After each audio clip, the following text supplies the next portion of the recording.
બોટાદ જિલ્લાના રોહિશવાડા ગામે 1246 વર્ષ જૂનું પ્રાચીન ખોડિયાર માતાજીનું મંદિર આવેલું છે।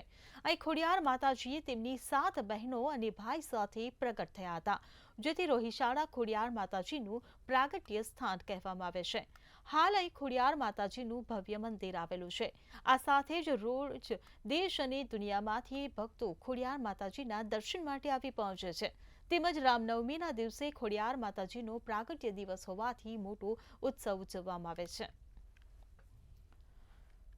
बस अँ थोड़क शांति मळे छे अने हूँ छेल्ला 20 वर्षथी अँ आऊँ छूँ। मारा फाधर अँ आवता अने ए जता रह्या छे धाममां, तो पछी अमे पण वर्षे ज्यारे अँ आवीए छीए तो पछी पगे लागवा अँ आवे छे।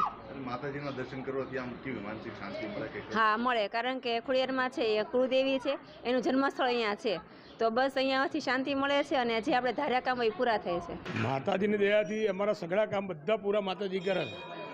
कोई पण काम अधूरुं रहेतुं नथी। माताजीने पगे लागीने निकળી જાય છે અહીં આવીએ પછી, એટલે અમારા અઠવાડિયે 10 દિવસમાં કામ થઈ જ જાય। અમારું ગમે એવું કામ હોય તો થઈ જાય। ખાસ કરીને તમે અહીંયા આવતા હો, કોઈ વાર તહેવાર અહીંયા કોઈ તહેવારની ઉજવણી થતી હોય એમાં આવો છો? મા મહિનામાં બી આવું અને દર્શન કરવા એમની મેં આવું। ભાવનગર જવું એટલે રિટર્ન મારે અહીંયા જવાનું। આ જન્મસ્થળ છે માતાજી। માતાજી અહીંયા પ્રગટ થયેલા। ચૈત્ર સુદ રામનવમીનો ઉત્સવ થાય। હા, ચૈત્ર સુદ રામનવમીનો બી ઉત્સવ થાય।